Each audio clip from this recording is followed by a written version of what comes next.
My name is Janett Cordoves, and today we are discussing critical interfaith praxis to transform space and place on campus.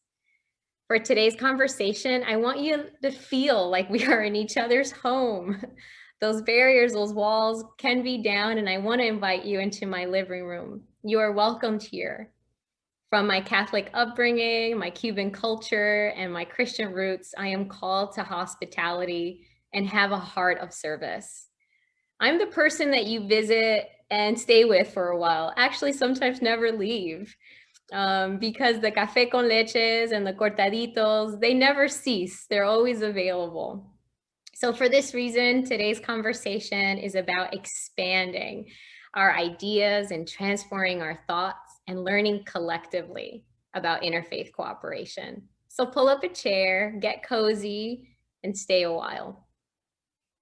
For the first 30 minutes of this meeting, I will share, as well as my colleagues, Dr. Jeremy J.T. Snipes, Assistant Professor of Educational Leadership at Southern Illinois University at Edwardsville, and Dr. Reverend Zandra Wagoner, Interfaith Chaplain at the University of La Verne, will share a few ideas, resources, and application about today's topic.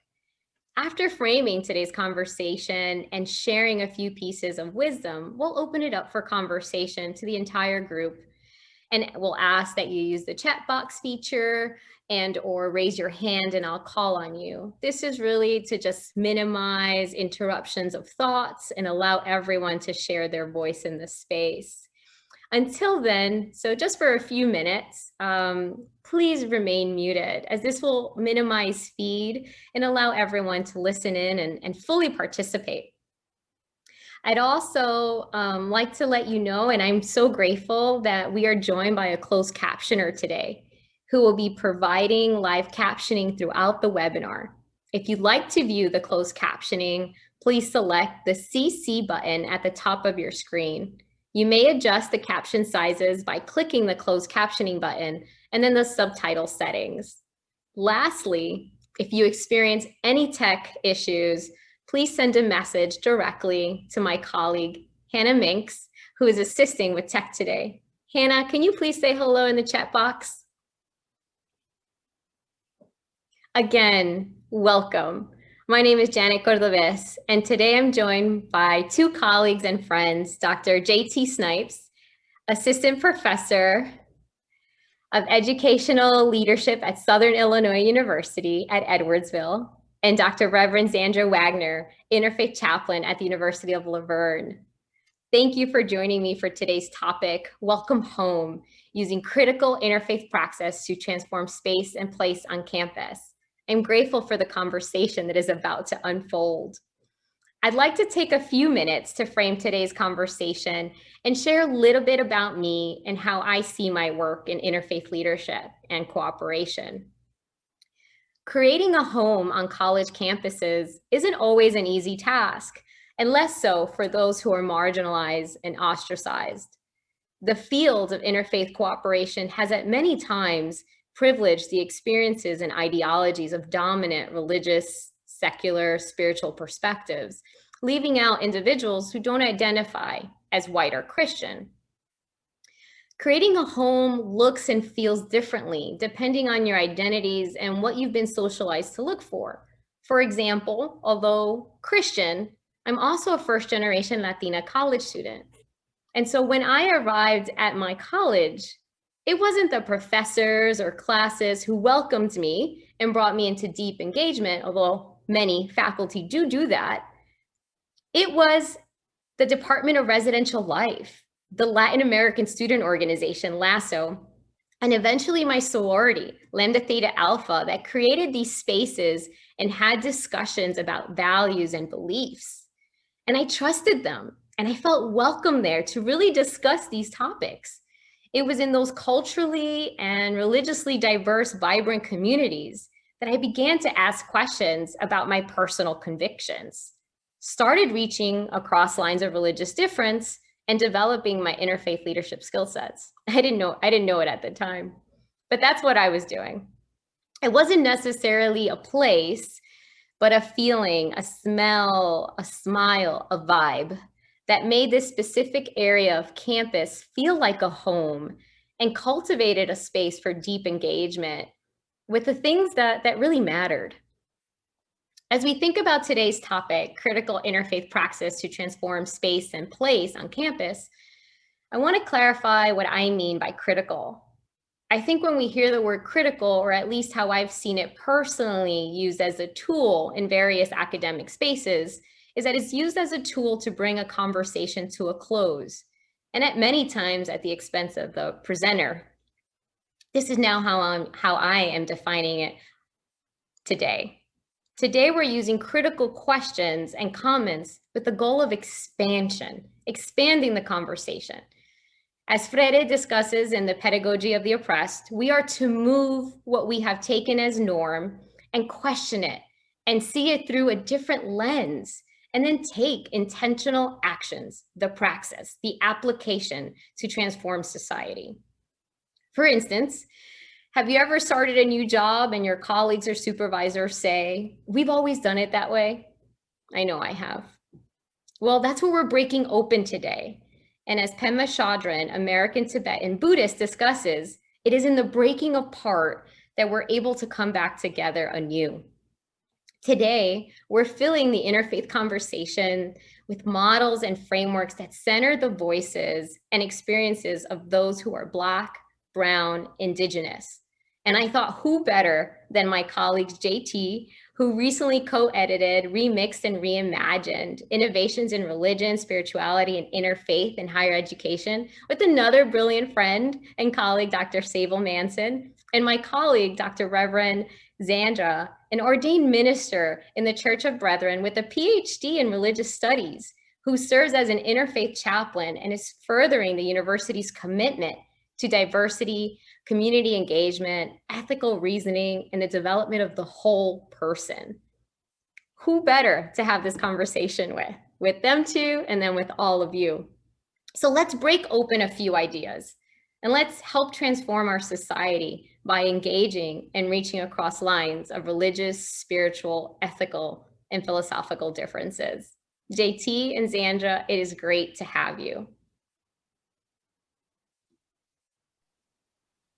It's so great to be here, Janett. Thank you for that wonderful imagery and framing. I'm already taken by this notion of breaking open. It reminds me actually of a piece that I wrote a couple of years ago. It's a duo ethnography on becoming a scholar, and one of my favorite movies is Pariah. In this movie, Pariah, it's a coming out story of a Black queer woman. And there is a poem that is weaved throughout the text of the movie. And in it, she talks about the breaking open, right? And this breaking process is painful. But the opening allows a light, an inner light to shine, right? So as I'm being broken open, my truer self is being revealed and shown to the world. So managing the imagery of breaking and bringing back together is such a beautiful way to open up this conversation. And it wouldn't be home for me if I couldn't just talk like I know you, good doctor. So so thank you so much for allowing me into your home, Janett, as well as other folks here. What I'm going to try to do briefly is talk about the text that I'm using, and that Janett mentioned. It is hard for me to promote, to self-promote. I know as academics, sometimes you can't get us to shut up about our work, but it is hard for me to talk about this book, Remixed and Reimagined, because it is so important to me. It's a contribution of love that I'm giving to this community. And I was able to bring together several brilliant writers thinking about religion and spirituality in a new way. The emphasis for the book, and I promise y'all this isn't an infomercial for the book. We're going to talk about other things. But I do want to point you to some tools that I think could be helpful. The book itself is 12 chapters, and and each of the chapters focus on a different aspect. The first half of the book is dedicated to theoretical frameworks to help us imagine what interfaith work could look like and the study of religion and spirituality in higher ed writ large can offer. And then the second half of the book focuses on narratives. And for me, these narratives are important. These narratives explore issues of race, gender, disability, international student status, and one of the most important chapters that I think is germane to our conversation today is this notion of religious conversion. And for me, it's something that is often taboo in interfaith spaces. So I'm going to encourage you to check out the book. The thing that's anchoring our conversation today is a notion of critical interfaith praxis, particularly as a tool for practitioners. And I'm so grateful to have my colleague Zandra be a part of the call, who contributed to this chapter and has actually been applying critical interfaith praxis as a tool. I've been thinking about it theoretically because it brings together notions of consciousness, critical consciousness, drawing on mestiza and Chicana feminist ideologies, intersectionality, and Paulo Freire's critical pedagogy. So it's bringing together a wealth of critical ideas to help center those who are marginalized in interfaith work. Instead of having them exist at the margins, it's bringing them to the center. So I'm sure Zandra will be able to much more beautifully and articulately shape what this looks like in practice. The tool that I have been wrestling with, and I invite those present to wrestle with me, is this notion of placemaking. So critical interfaith praxis as a tool is important because it merges some of these heady theoretical perspectives in practice. It's not just talking about them, but living them out.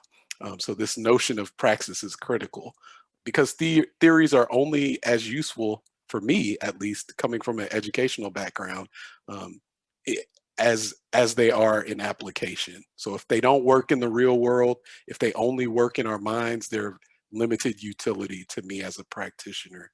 So praxis pushes us beyond theorizing to actually doing. And in this spirit of doing, I've been wrestling with these notions of placemaking.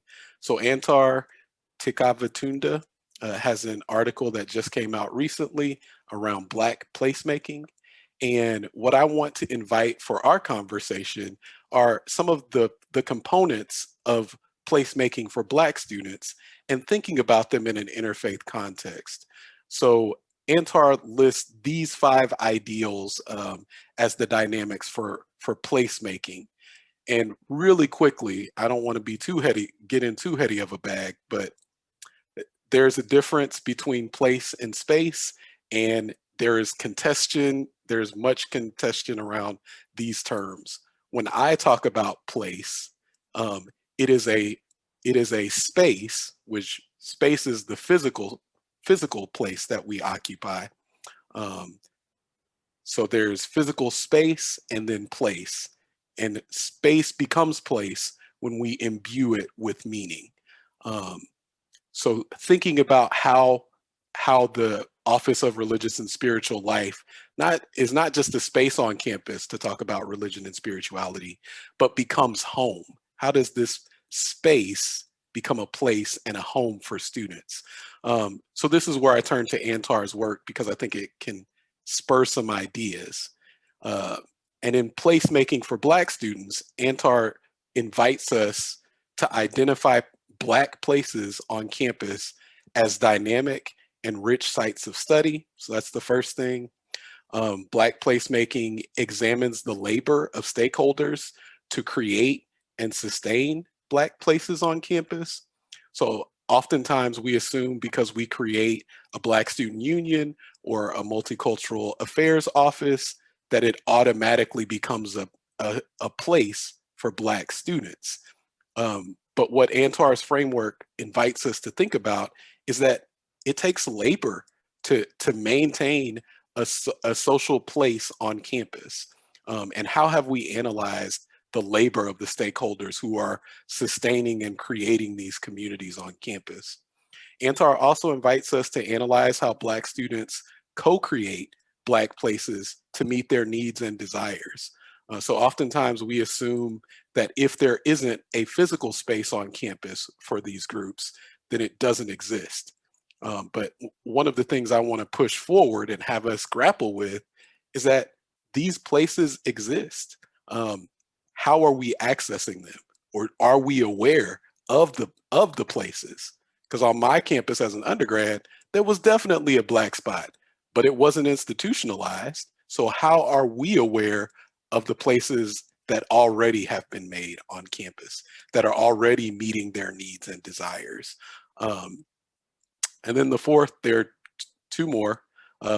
Black placemaking investigates the inner workings, politics, practices, and organizational structures of Black places on campus, right? So in addition to examining the labor, understanding the politics, understanding the practices, and organizational structures that necessitate a place for Black students that is outside of the organizational framework, or a sanctioned space within it that sometimes fails to thrive. And then the fifth idea is Black placemaking highlights the diversity within Blackness and marginalized identities with Black places. So these 5 ideas, I think, are rich ground for us to explore making a place on your campus for all students, regardless of their faith or tradition, and even a higher goal of making it home. So with those comments, I'm very interested to hear from my brilliant colleague, Zandra, and how she's thinking.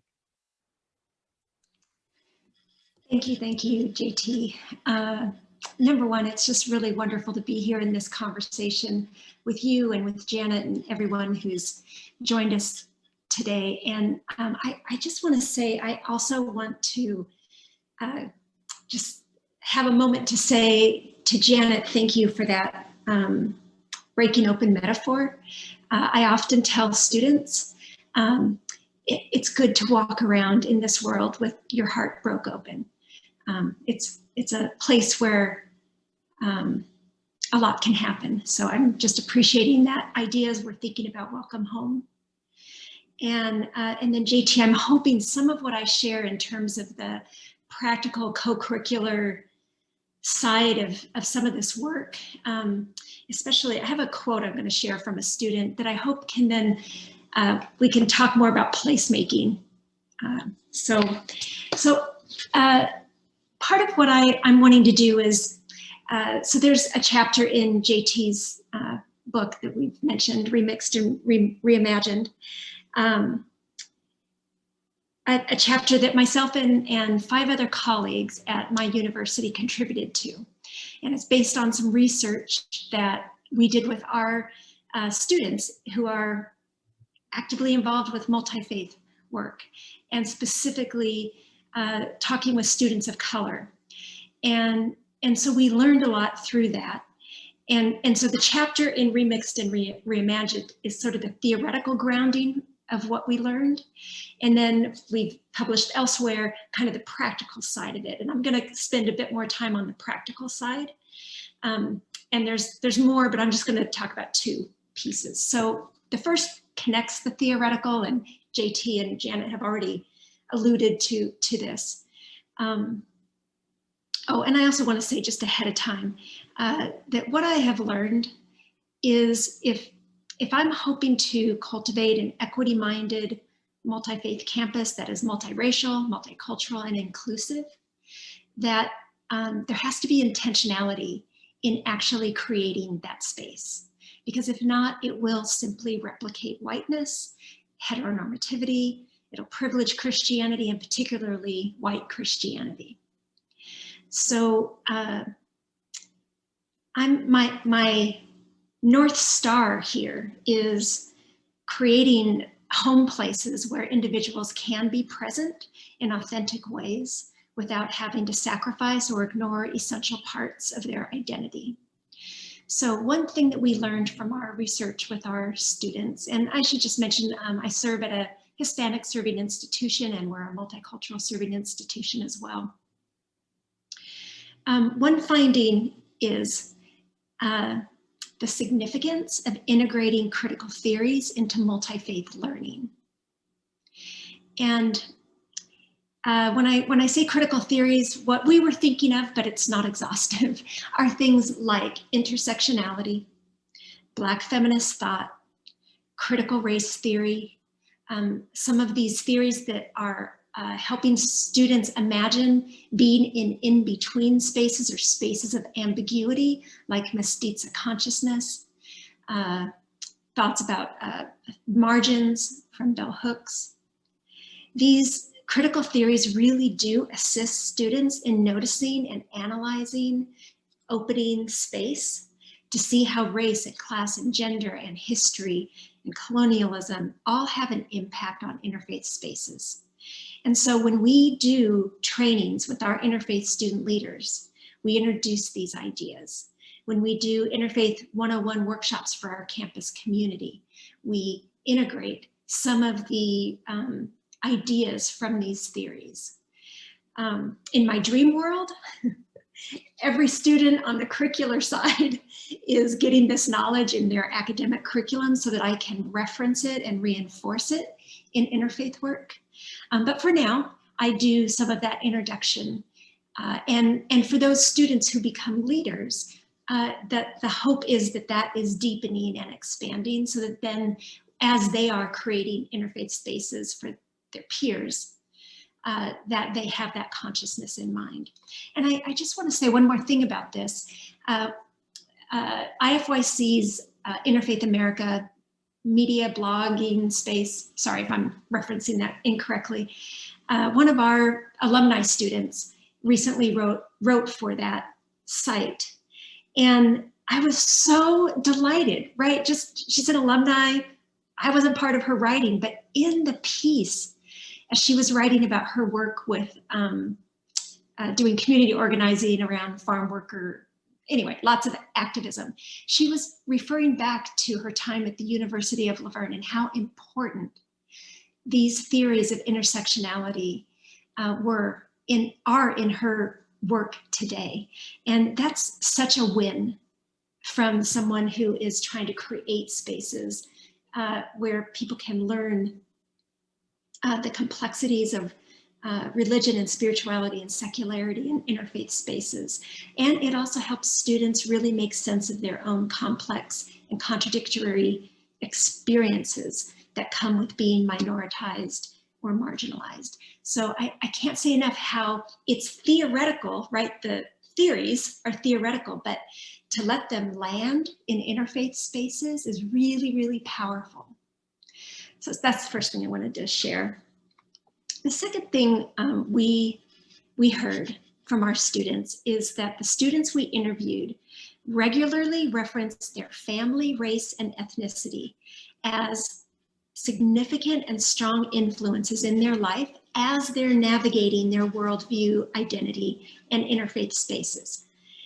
Sometimes a student's worldview identity was positively intertwined with family, race, ethnicity, and in that case, mutually reinforcing and a real sense of cultural pride.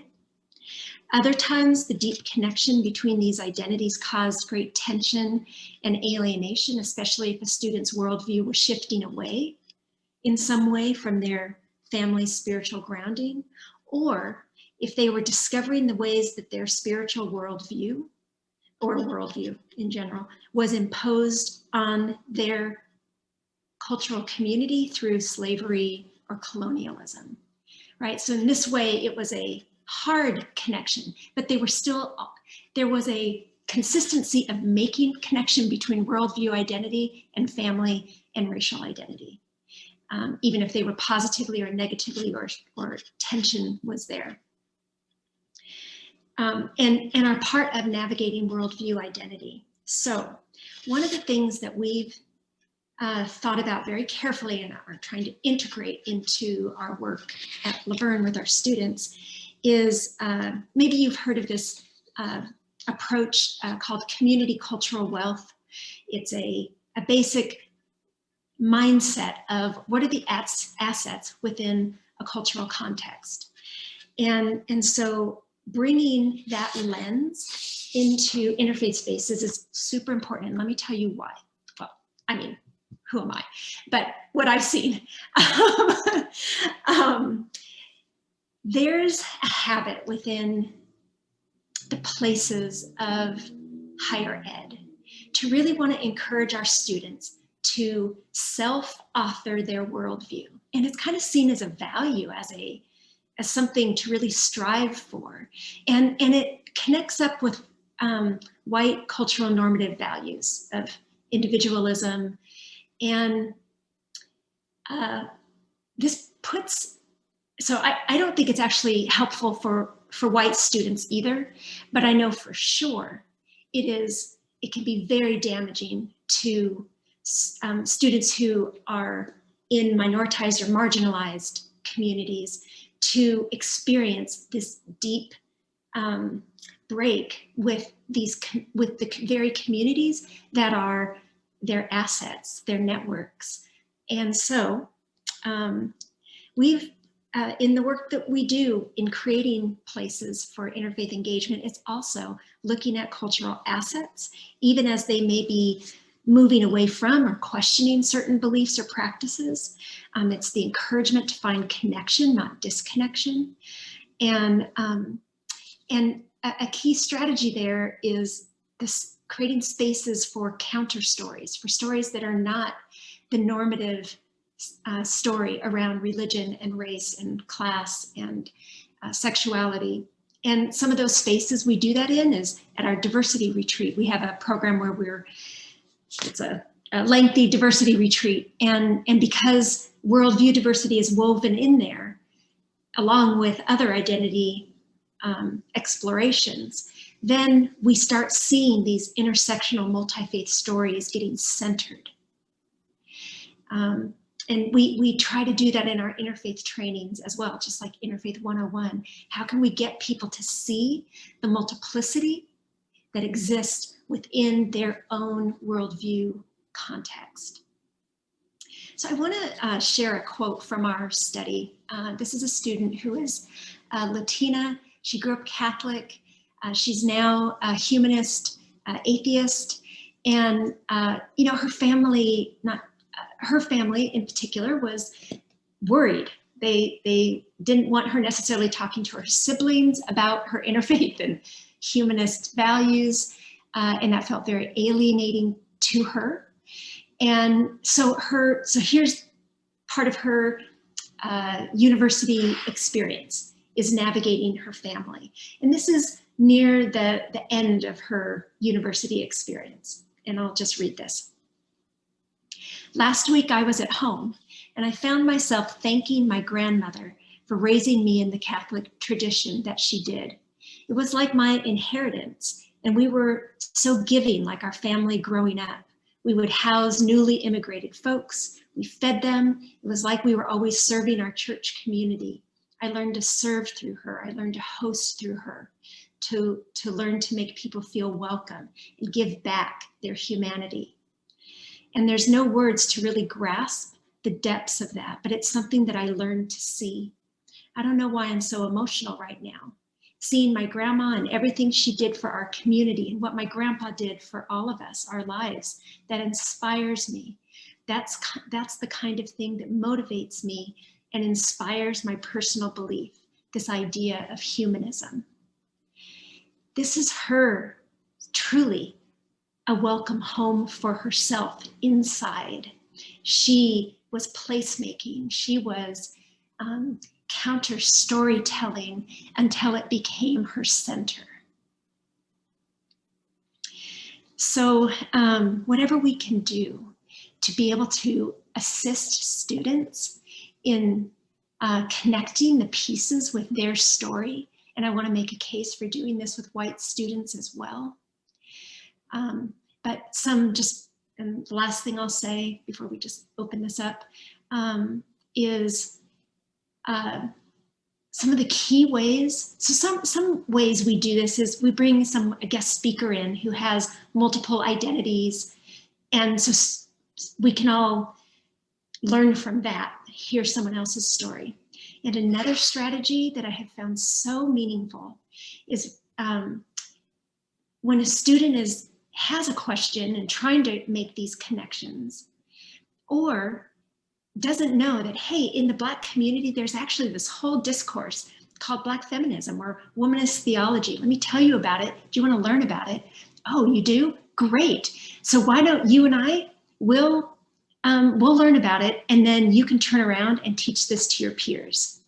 And it creates a place inside that then can be shared with others and creates a larger space that is a space of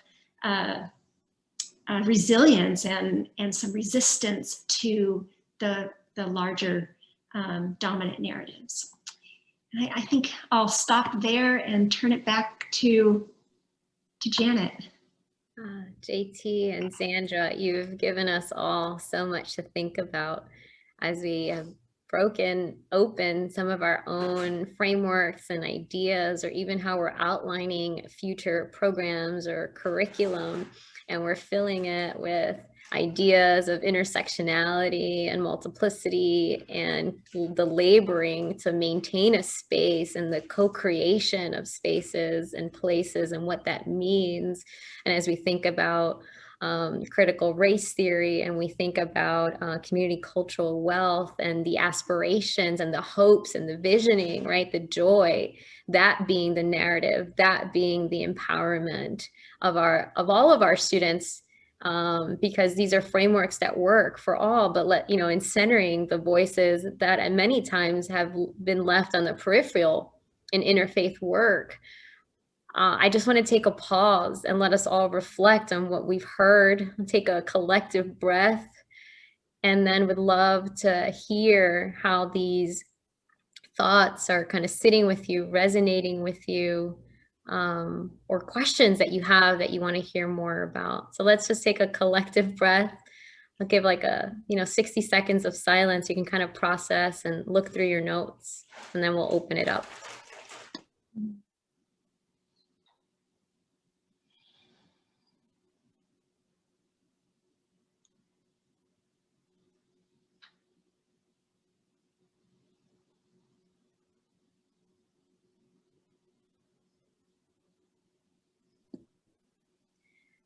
So if you're able to, just because we're going to be having a flow of conversation and ideas, and if you can, it's not required, please turn on your videos so we can see one another and hear from you. We're in an intimate space, and so if you'd like to use the chat box feature, you can, but I'd really like to encourage you to unmute and jump in. What's on your heart? What's on your mind? What from my opening remarks or JT's, 5 ways of Antor's article and thinking about centering Black students and spaces and homes, and Zandra's conversations about different theories and frameworks. What's resonating with you in the spaces that you occupy and the ones that you help co-create?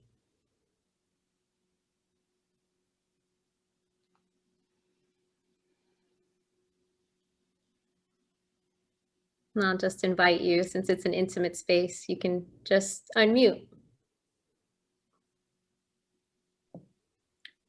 I'm at Candler Seminary right now, and we were actually discussing this in one of my classes day before yesterday. One of the things we noted is that what is a safe space for one person may be a relatively unsafe one for another, and that to a certain extent, that's okay, in that the world is an imperfect place.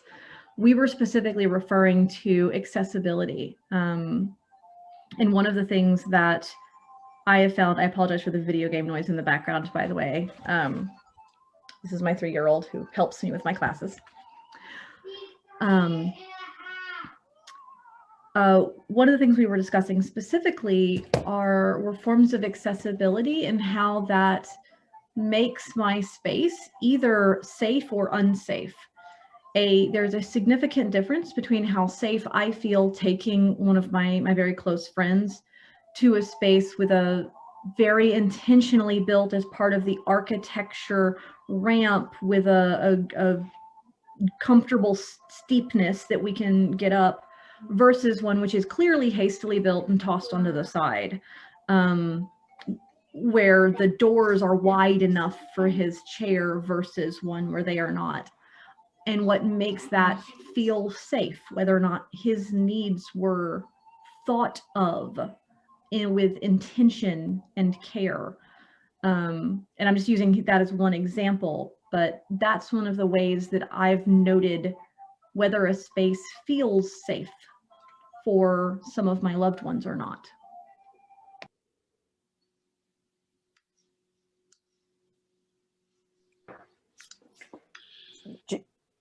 Janett, you asked, JT, were you about to respond? I would love to hear what your response is. It's actually a response to Janett asking what's on our hearts. It's different than what Noel just.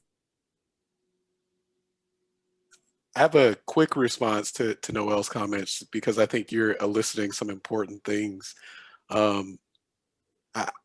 Again, I've been recently fascinated with these notions of place, right? So a place, well, space begins with the physical construction, right? And when I think about offices of religious and spiritual life, or spaces on campus that have been deemed quote unquote appropriate for that sort of development, a big part of the literature on place is history, right? There was a particular design for all of these buildings, and what goes unsaid was the sort of ideas or imaginings around how does this space, these four walls, become something meaningful for people and allow them to make it a place, to transition it from space to place. So the hastily designed ramp is an offshoot of that, because this space wasn't designed with this group in mind. And I think we have to have some important conversations about our intentionality around the place. Who are we making place for? Because we're always in the process of placemaking.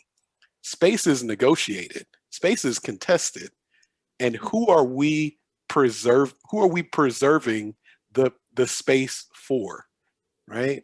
And I think one of the questions I want us to collectively grapple with is, are we unconscious of our placemaking? Do we know who we're making this place for? And have we been intentional in naming that? Because oftentimes we don't name it. There's a gap between what we idealize and what we envision for the space future uses, without grappling with the current and past of this space.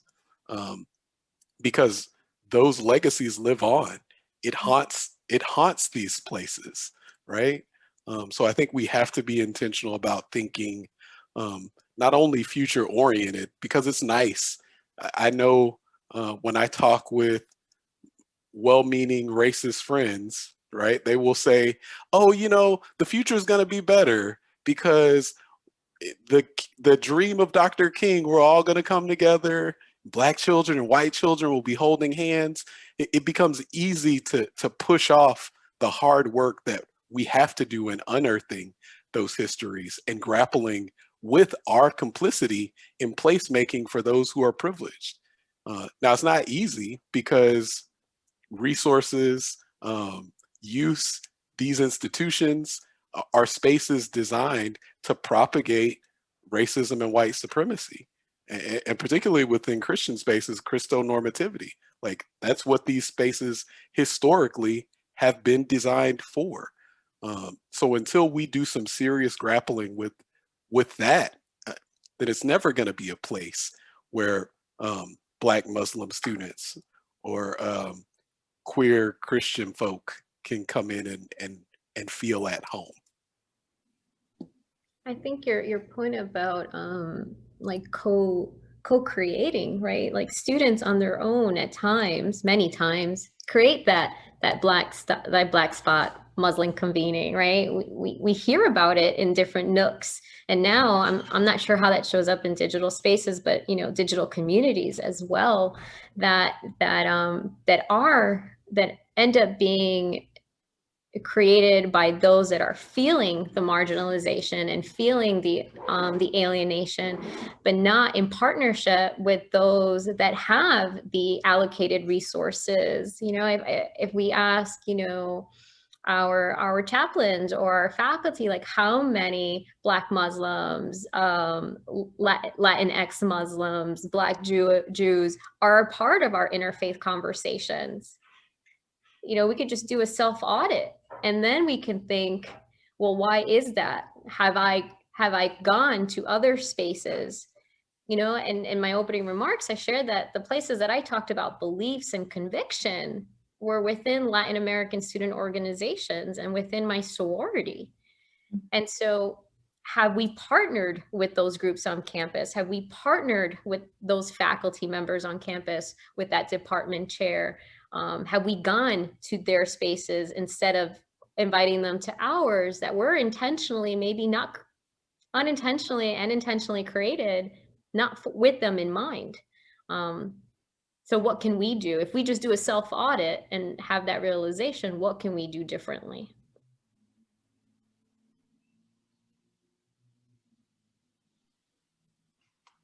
Karen, I wanted to come back to you. You were sharing a thought before, or you wanted to speak about what was on your heart? I've moved about 3 waves away from it. It was JT, actually where JT ended, I was like, oh, that's perfect segue. But now I'm making notes on something else related to you, Janett. So I'm like 4th of July in my head right now. Yeah, Karen, I'm over here doing sign language applause because I feel the same way. And I love the phrase JT, Allison Pelhuse, by the way, she, her pronouns. I'm at Elon University in North Carolina. I love your phrase, I'm recently fascinated with, and I wrote it down because I think every day there could be something new I'm recently fascinated with. And lately for me, it's been intentional time, which Zandra, you touched on a little bit. But I'm also very aware of how 1 hour each week I meet with each one of my multi-faith interns, and that's their intentional time. I don't ever schedule over it. That is their time.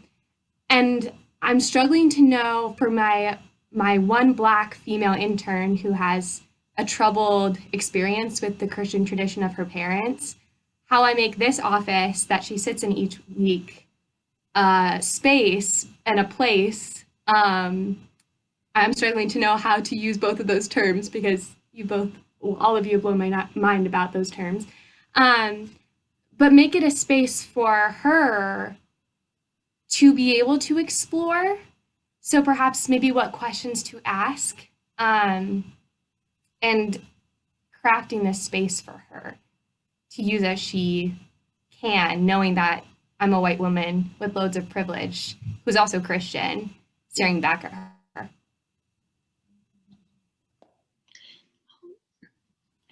I'll share a few thoughts.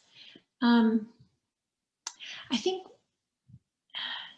think building.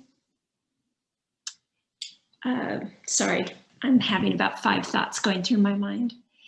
So I don't think there are one-to-one, like do this, but what I do know is the more I'm in a variety of spaces on campus, and I'm involved with things that the students I'm working with are also involved in, and building relationships across a variety of groups and interests, that it widens the trustworthiness of my white space, so that it's building community beyond just that student alone.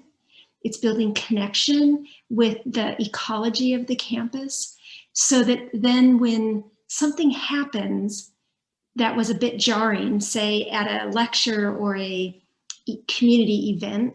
I was there, I witnessed it, I experienced it, and that student might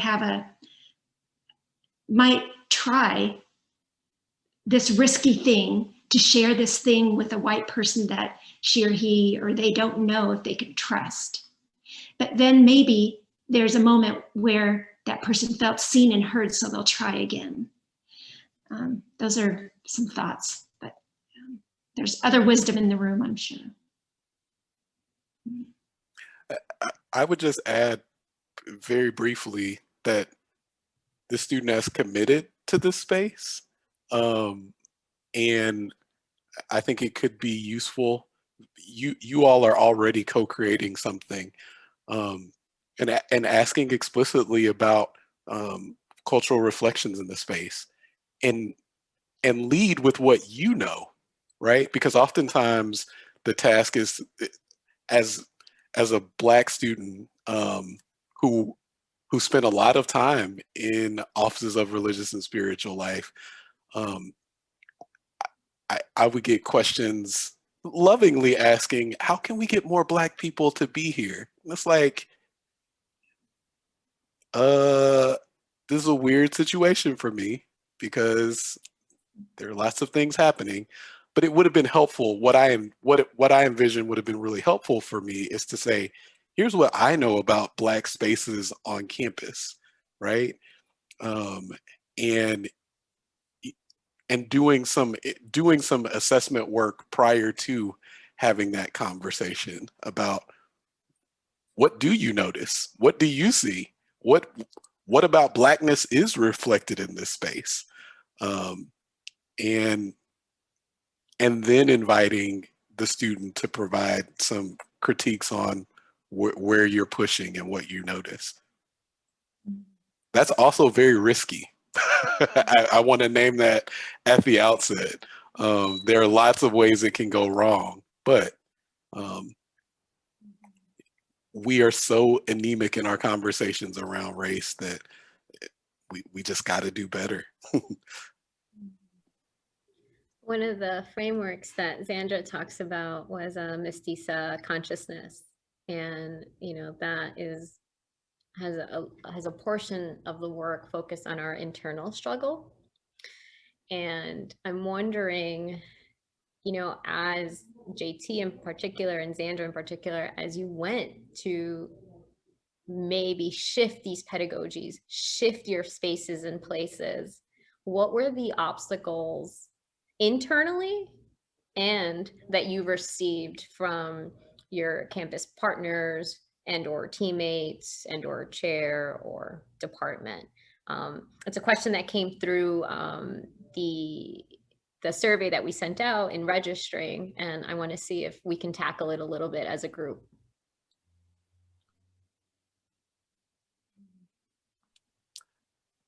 I'll just share briefly and authentically. We're not there. Like, the space hasn't been transformed, right? I think it is that there is a continual contestation of what the space can be, and I've made a commitment to securing as much as possible.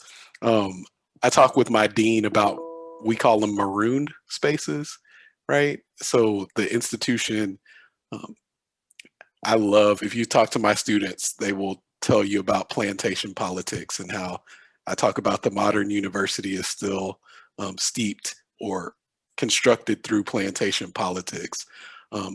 But I reference Marooned Communities because during the antebellum period, there were spaces of Black freedom in the South, in the heart of the South. And that's how I envision the work that I'm doing. I'm creating Marooned Communities because the institution, the institution may never get to that space holistically. But in creating a place for students of color, for religiously minoritized folks, and the folks that sit at those intersections, you can become a marooned community. And when I think about Zandra, and I'm really interested to hear your response, I think she has successfully created marooned communities for Latinx students at her institution at Laverne, because and feel free to correct me if I'm wrong, colleague, but I don't think the whole institution is a space that is centering their identities. This is a space that has said, you are going to be centered here. And if we do that work of centering those at the margins, a political reality is that it will alienate those who are already centered. So you're having to contest with how are we creating this space and who are we creating it for? And be clear about it. Thank you, JT. I'm actually sitting here really struggling with this one because there's all kinds of barriers. I mean, there's just loads of barriers. And I'm thinking maybe a way I can respond to this question is some very practical things for addressing some of the barriers. So yeah, maybe I'll say a couple different things. One is, so a barrier is all of the cultural competence that's not there, right, in various places on the campus community. And I think what I've found in working with our students, at least, is the multi-faith spaces have to be connected with social justice and equity work. Like, it can't be disconnected at all, because otherwise it's not the space itself doesn't have integrity. So it's meant in a practical way. It's how can I, with the resources I have and the programs I run, how can I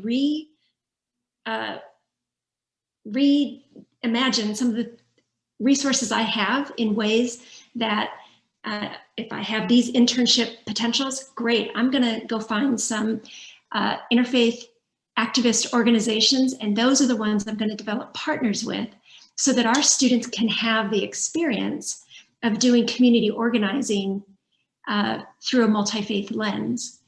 And so that's one thing. It's being really creative with connecting these discourses with social justice. And then another, and this is very practical, again, it's reallocating resources to actually provide financial incentives and access to be in multi-faith spaces. So scholarships, reallocating monies to be able to send students to certain spaces, or fellowships, those kinds of things, really practical.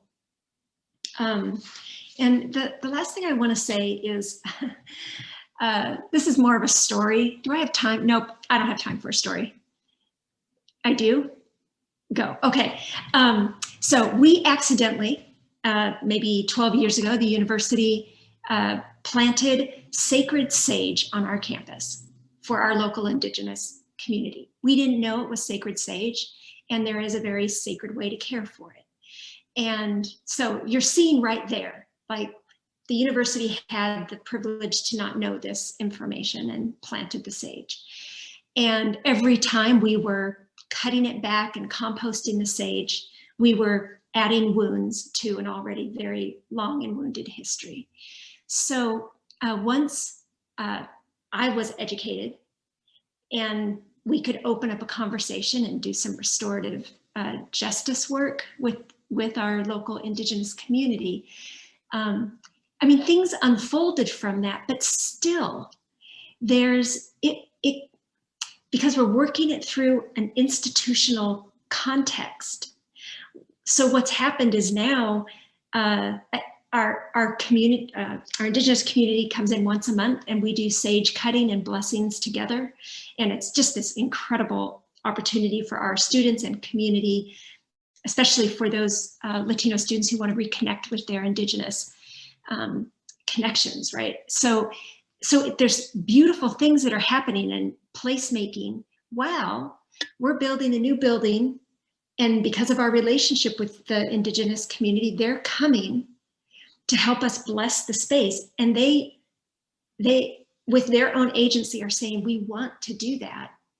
But the setup is so bad because it's just the space continually being built upon that can't honor enough the history of a space that had been taken. So I think the barriers are long and it has to unfold in incremental ways, but it's super imperfect. Zandra, JT, thank you so much for sharing your time and thoughts and expertise. And really, if I can say, like, your spirit, it just came through, and everyone can tell, I'll speak for myself, I statements, right? Your energy and passion about centering the students that have been for generations marginalized and alienated from such an important conversation, such an important area of competency, such an important area of learning, of developing. And I just hope that everyone has taken nuggets of wisdom. And this isn't the last conversation. Zandra, JT, and I are open to staying in community with you and connecting with you. We also have, through IFYC, stories on our Interfaith America platform that Zandra mentioned earlier.